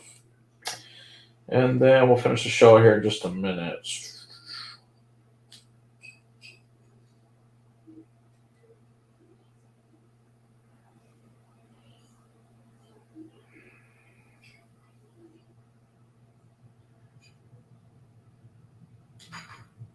All right, let's get working on something. Let's see here. Was that's nice. Sam. That's nice. Ah, oh, that's hilarious. Let's see here. Off-season tours are easy to get, but peak seasons. Yeah, I bet. Yeah, that makes sense, Andy. I think that would make sense. That's what it's all about. Sharing with good people. Exactly, Joseph. That is the point for sure. It says the 500 pound Lefroy tours only one time per month for 4 people because it's the match. Well, I get it. Damn, that's expensive. Also, I know I'm bouncing between accounts. I went on the phone for a second. I see that makes sense. Get to try Ardbeg New Make. Ooh. And the Colombian Wort and New Make. Oh, that's cool. It says, I think you need to get a hold of the Drumshambo pasta. I'll throw the oats in the mash roll. I do. I don't know if this is the one you're talking about, Dom. I have one that's called like Glanza or something like that. I have never opened it. That's a whiskey that I got from them. Is that the same one, or is that might be a single malt? I'm not sure it's the pot still. I think it might be a single malt actually. Which one is that there?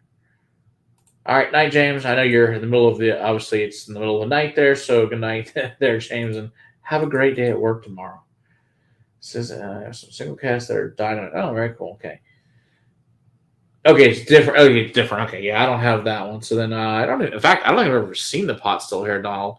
I think we had the gunpowder gin. We just got within the last maybe the last year to 6 months. We got that single malt. Yeah, I've never seen the single pot still, but of course I really haven't been buying anything for obvious reasons.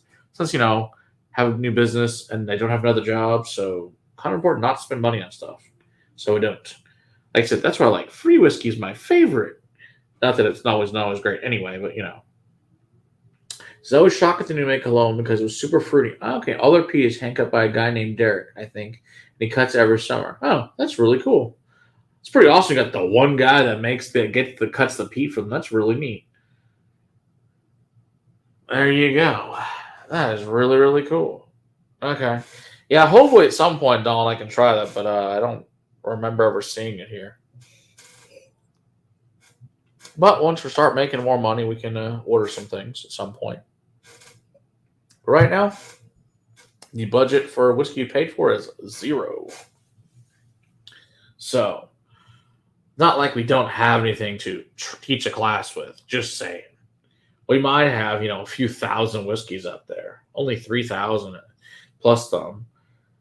Says that's why they don't have super high ppm because their peat amount. Really? Huh. So if it's hand cut versus machine cut, that makes a difference as far as the ppm level goes. Huh.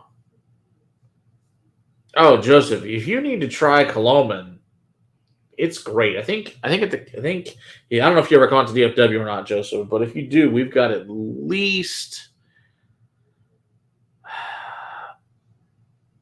probably close to 20 different Colomans at the castle. So if that's something you ever were interested in doing, we got a ton of them to try. So they're all good. I love Coloman. I've yet to meet a Coloman I didn't freaking love. So, Oh, it's how much peat they have for the year. Okay, that makes more sense. Yeah, so we were at Iron Road when I got this ball the other day from Robert Licorice. So actually, we learned also about had a very nice conversation about peat levels and temperature fermentation and cuts and all sorts of cool stuff. So that was super interesting. So yeah, we were up there on Thursday, our buddy Jeff came up from Austin. We spent about 3.5 hours up there with Robert and Chris Trevino, of course, who makes Saints Alley, and also Marcia and some other of the awesome people that work there at Iron Root. And so our buddy Logan and our buddy Jeff went with us, and it was a good time. So it was awesome. Like I said, got to try some really great stuff in the barrels. Got to try some of the whiskeys that were brought up there, and it was a really, really good time. So everybody has a chance to go up to Iron Root. Amazing distillery, amazing people. Go up there and check them out. So good time, to say the least. So let's see, a craft distiller on ILS, they can still hand cut. The others have to use machines because of health. Okay, that makes sense, Andy. Okay.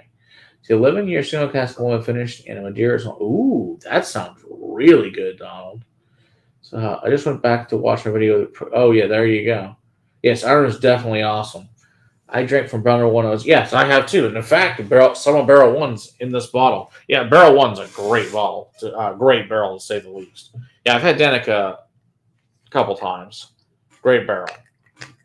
So we grabbed the Blanc de Bois single cask distillery, but the cask strength is what we really wanted. It was stupid. And that makes sense, Andy, for sure. So yeah, and let's see. Oh, we will end this here in a couple minutes because it's that time, and I got to do other things.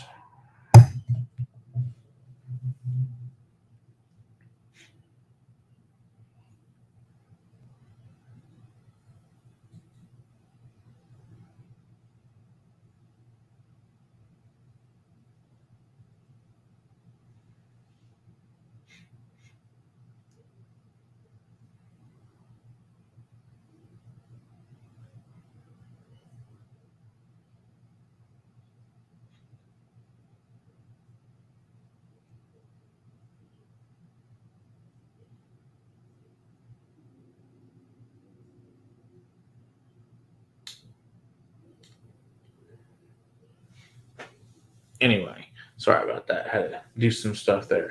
Like I said, business stuff. Say the wife of the Colombian founder is the granddaughter of the creator of the Land Rover. Oh, the first ever Land Rover was made for his island. Oh, that's really cool. That's really, really cool, actually.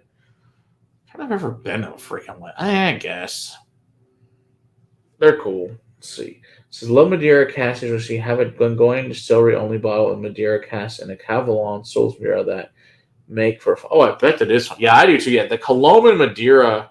I've got 3 different ones. Two of them spent their entire lives in Madeira, and then the other one is a finished Madeira of Colombian. Great stuff. Hey there, Shredward. Good to see you there.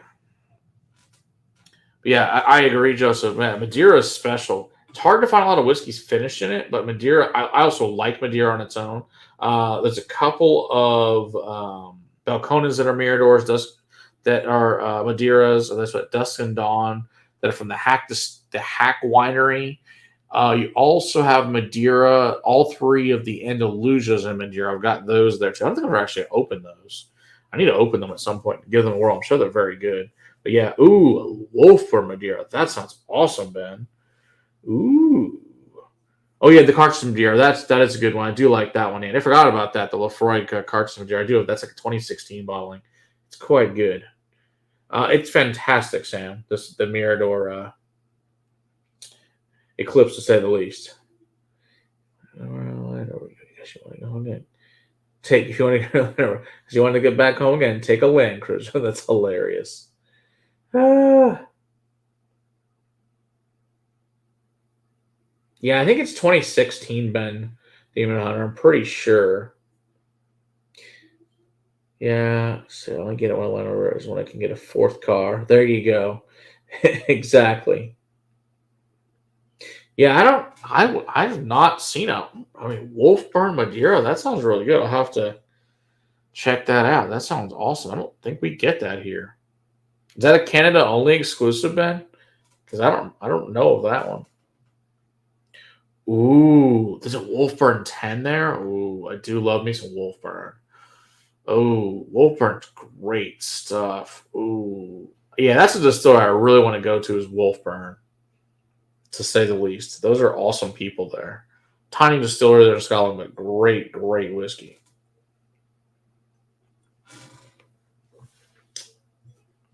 Mm.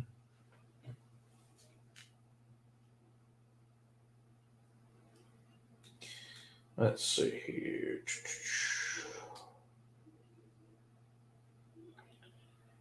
Yeah, all right. Dealing with that. So, man,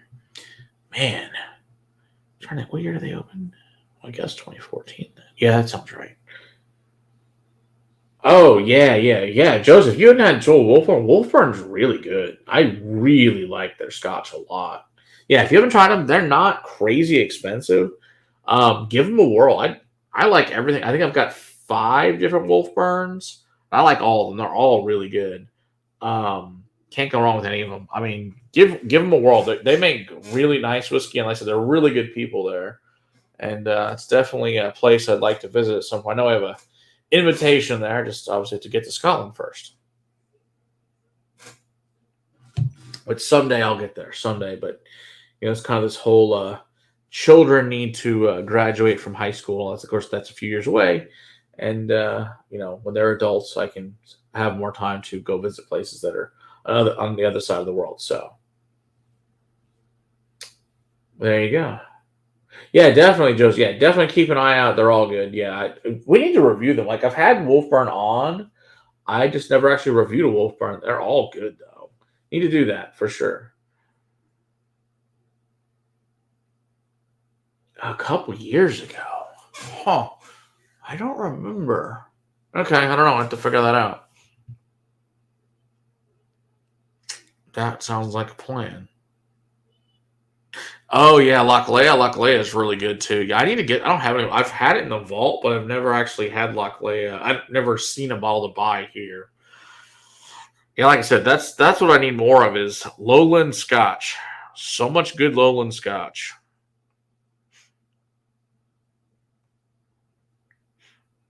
Oh yeah, the Aurora bottling. That's a good one, Ben. Yeah, to say it's Lockley. Oh, cool. Pronounce it in Texan just for you, Sam.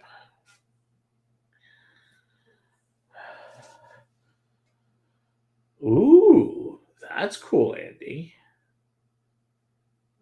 Oh, good to know.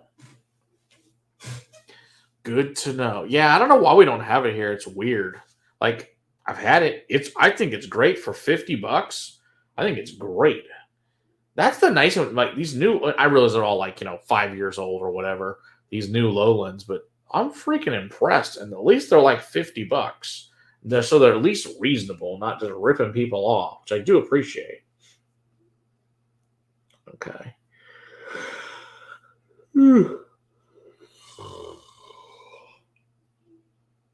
I did not know John Campbell works there now. Oh, that's cool. That might explain some things why it's so good. Okay, cool.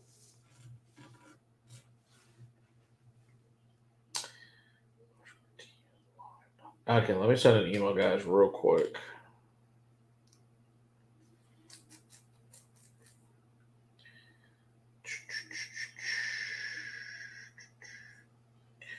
I'm gonna forward an email. All right, do this.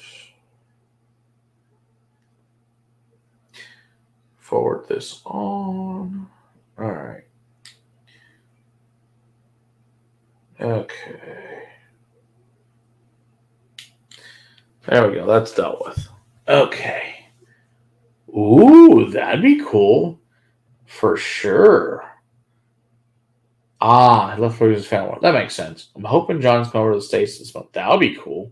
The only restaurant I have a bottle of is Daphne 15. Oh, yeah, Daphne 15. Oh, that's nice. I got a demo book with Filey Bay. Oh, yeah, Filey Bay is good. I like that one. Yeah, I've had that. That's good stuff as well. Let's see, but I don't know who's going to be there. Oh, that's cool. Yeah, they are very expensive, Andy. I agree. Daphne is definitely not cheap. Ooh. Yeah, that Glenturret 10 PD, you ain't gonna be sad with that, Ben. That's a good bottle. Yeah, because we actually I had taught a class on Friday, and that was one of the ones we tried that we tried, and it was I hadn't had that in a while. Man, I think it's opened up so nice now. It's so freaking good. Ooh, a Writer's Tears tequila cask. That's interesting. Ah, it's always nice, Joseph, right? When you find a good price online, that's definitely helpful, to say the least. So, okay.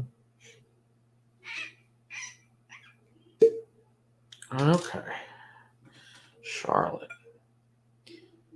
Okay. There you go. I wonder where Adam lives.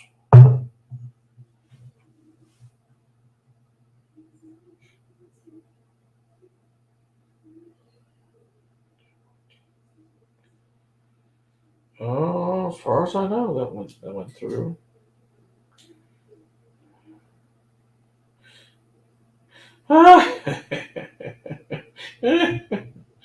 Oh gosh. Oh, that's where I sent it. Work stuff here.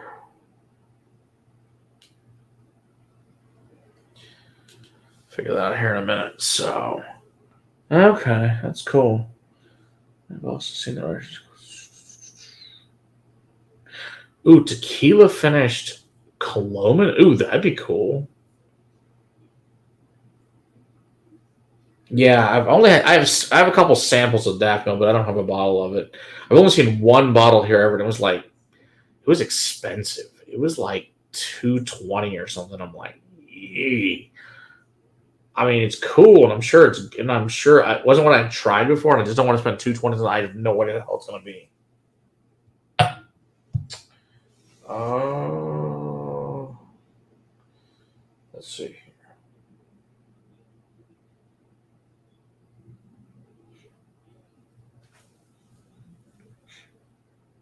Where's Norman, Oklahoma?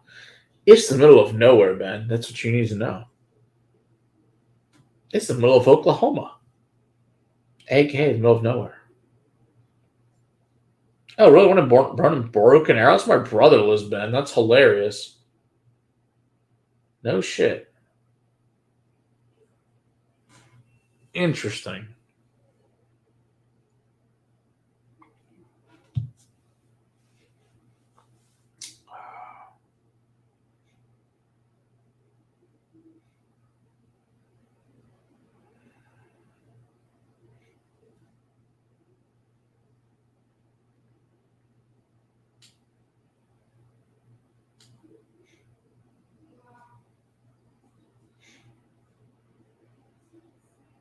Cool. All right. That's taken care of. Sorry, guys. Had important work stuff. All right. Anyway, give the man a prize. There you go. Really, Andy? I didn't know Norman was the third largest city in Oklahoma. No shit. So where's it go? Oklahoma City, Tulsa, and then Norman? I'm assuming. All right. Night, Sam. See ya. Uh, oh, lovely, Andy. That's super. Okay, so I was right on that. Okay. Sid, 20. Where's it going? City got hit by a truck. Your friend was safe. I trust. Well, yeah. Oh, yeah. Speaking of that, I know we are talking earlier today. How's the storms going up there? Are you guys good? Because I'm assuming it's fine considering you're on here. Hopefully, everybody is doing okay because I think we all know storms are scary as crap.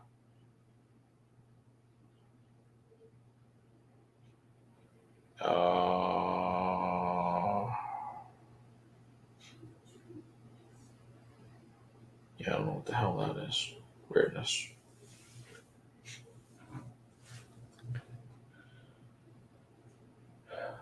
Ugh, that's not good. 2013 was really bad. Okay. Generally speaking, December's usually pretty good, Donald. Generally December's pretty nice. I mean, occasionally we'll have crappy weather, but generally, there's a lot of times in December you can still wear shorts. It just depends. I mean, yes, other times it can be cold as crap and snow or ice. But the mass majority of the time, I've worn shorts on Christmas because it's like in the 70s. Usually December is not bad. When you don't want to be here, it's late January, early February. That's when it usually sucks here. But yeah, December is usually fine. It can get cold, but generally speaking, it's fairly okay. Oh. Okay, the storms drifted north, but there are some monster tornadoes hitting tiny towns on. It's a shame. Tulsa and the surrounding areas also might get hurt. Yeah, I know, but was it last year? My brother's kid's school got hit by a tornado and just made a mess. Um, yeah, it was not good. Oh, you're right. Mankini weather. Exactly, Donald. You'll be fine. You'll be sunbathing here, bud. It'll be just fine.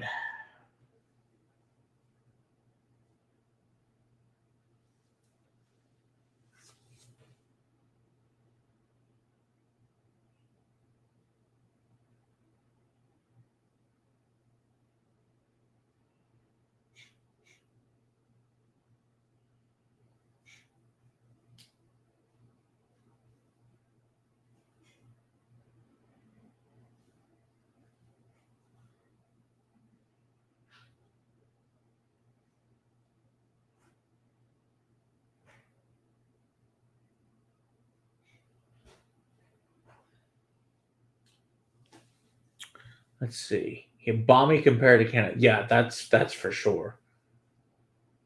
This is true. Jason Boosie is in Oklahoma, and Jason Boosie's also been here before. He's a good dude. I haven't met him, but he's for about 40 miles away. Seems like a great guy. Yeah, he's a good dude. I've met him a few times. He's a really nice guy. I know he's busy a lot with this kiddo I know does swim. So I think she's like on I want to say the junior Olympic team or something. Like she's like really, really good. So speaking of, we got our buddy Adam. His daughter just made the worlds, and she for horse. What do you call it? Equestrian, and she is going to go to Ireland. So he's going to get to take some trips to some Irish distilleries while she does some horse stuff. I think that's awesome because last year she went to the Worlds in Australia, which I thought was really cool to represent the United States. I think she took fifth in the world, so not bad. I think it's pretty freaking awesome. Yeah, tonight definitely gonna be wild. That's no good. Severe Wonderful was bad enough. Yeah. Boosie's been here. So funny story, man. So God, this was shit. What year was that? It might have been 20. I think it was 2018. Jason Boosie came down here. He was going to come to the Bruichladdich Westland event. Well, he showed up a day early, and so what I ended up doing is like, well, dude, you drove 3 hours plus. The least I can do is give you. I said, well, they're not here today. It's okay. It's the wrong day. No big deal. So we had to take. I came upstairs. But I think he stayed here for like 3 or 4 hours. I gave him a private tasting and stuff. It's a bunch of stuff I had, and we had a great time. Yeah, he's a super good dude, though. He's very tall, to say the least, with an amazing beard. But yeah, he's a really good dude. And yeah, so it's like, hey, you drove down. Well, the least thing to do is give you a tasting. We had a good time. It was pretty funny. So it worked out just fine. So last week, a tornado warning. So we made a list of our whiskey. Tara's response was, "We need more bourbon and Irish." That's hilarious. So we did get some severe weather, but usually it's July, August. It was 2018 because it's real close. Okay, but not, yeah, that's what I thought. Okay, it was 2018. That's what I thought it was. Yep, it was wild. It was like, yes, and someone showed up at my house, and I'm like, that's tomorrow, dude. I was like, don't leave. I said, you drove down. The least I can do is give you a bunch of cool whiskey while you're here. We had a great time. It's like he's a super good dude. So it was a lot of fun. So, and I've met up with him at the Bachelor's Ball in other years as well. Yeah, he's cool.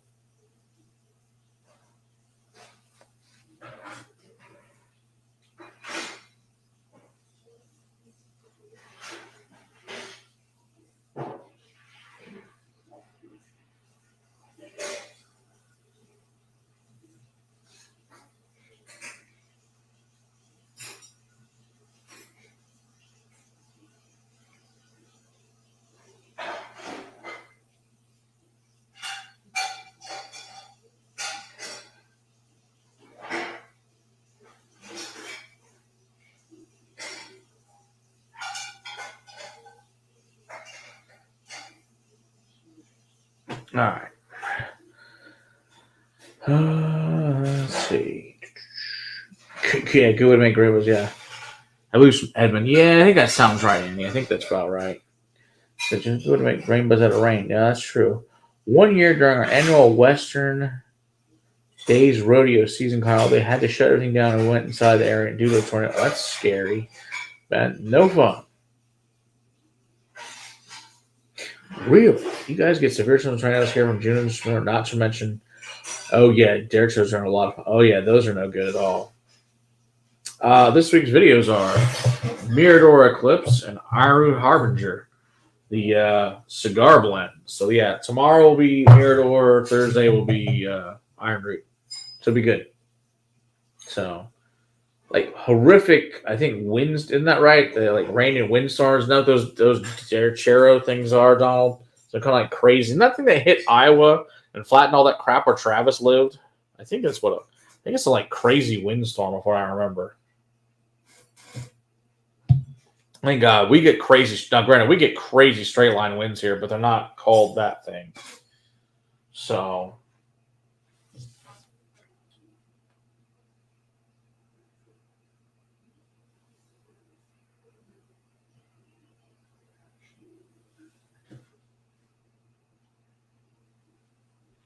yep. So, and okay. Anywho, yeah. So that's what's going on there.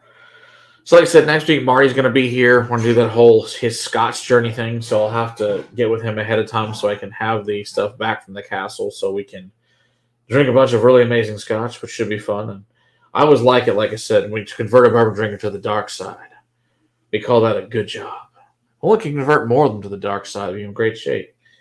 But, it is what it is. We'll get them there. We'll get them there someday. 190 miles, 190 kilometers per hour. Holy crap! Yeah, screw that shit, man. That's nuts.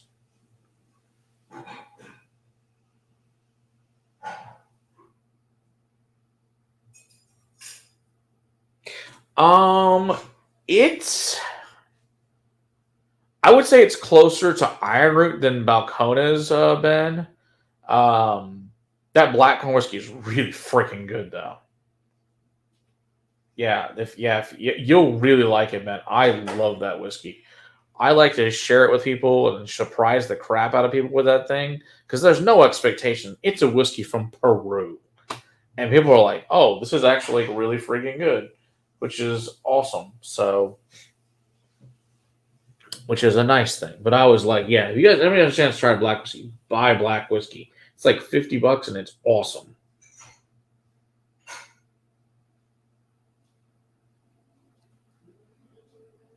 Exactly, Joseph. It's a solid choice. See, it's like my wife. I don't know how much she supports it, but she's behind it enough. I mean, she does like whiskey. She likes Scotch. She's not a fan of bourbon. She's like, it's fine. She does like Iron Room Balcones, but she's not a fan of like Kentucky bourbon. Is not for her. She's like, ugh. She thinks, as far as she's concerned, peated Scotch is the best thing there is, and you can fight her. Now she obviously she likes unpeated Scotch as well. She likes basically anything with it's a malt. That's her wheelhouse. Bourbon, she's not a fan of. Hello, Ardbeg. I never know what. Ooh, nice. That sounds good. Oh yeah, Scorch and Hypernova. Those are both good ones. Yeah, you'll enjoy those, man. Those are both really good. Can't go wrong with that. Yeah, what's been interesting, Joseph, in teaching the classes lately is a lot of women like peated Scotch, which has been really surprising. And it's usually the guys. It's not the women. Most women I've found really enjoy peated Scotch. They're like, "Oh, this is really good." And a couple of guys go, "Oh no," they're like, "Oh, this is heaven. Can I have some more?" And what else tastes like that? And how do I get some? Ooh, that sounds like fun. Ardbeg port finish. That sounds cool, Andy. Let us know how that is. That sounds good. Fun, to say the least. So, Always a good time. Always a good time. Oh, Lord. All righty. Well, I should probably end this here pretty soon because I need to take care of the. Yeah, it's wild, Joseph. It's like we had some. They had us. They made their husbands stop on the way home after taking a class to buy a bottle of like Lafroig or Ardbeg or something or Talisker or something along those lines. So like, this is like it's funny. We've had a handful of them there, and they're like, yeah, this is great. And they said and that is the ever growing category for peated scotch. It's women. That's who they found is really enjoying the hell out of peated scotch is women. So my grandma's been a peated scotch fan for 50 plus years because your grandma's awesome. That's all I need to know is Donald's grandma is amazing. Sample Hero was it from the wife? Oh, nice. Very, very cool, man. That's very cool. Ah, cool. That's very cool. Yeah. So it's been an interesting experience. The more and more we learn at the castle, obviously, I'll let you guys know all that stuff. What we figure out from classes and all that cool stuff. Here's the least. But yeah, so if you guys check out the new Facebook page, the new Instagram, and all that crap, that'd be awesome. Check those out, all that fun stuff. It says you should use freedom instead of metric. There you go, Andy. Oh, that's too funny. Too funny. Oh, gosh. All right. Since it's been almost 2 hours, it's probably time to chill this out. And like I said, we'll be back next week for the usual Monday stream. Of course, like I said, Marty will be here doing some fun peated scotch and I'm sure other scotches. But like I said, not sure exactly what yet, but it should be a good time. Let's see. All right, Mike, good to see you there. Cheers to you as well. Independent bowling, catch me but more. I had that 22 hours. Martin, clear and 20 open 20. Damn, nice. All right, everybody. We'll see you guys next week. Cheers. Need a shower. That's awesome.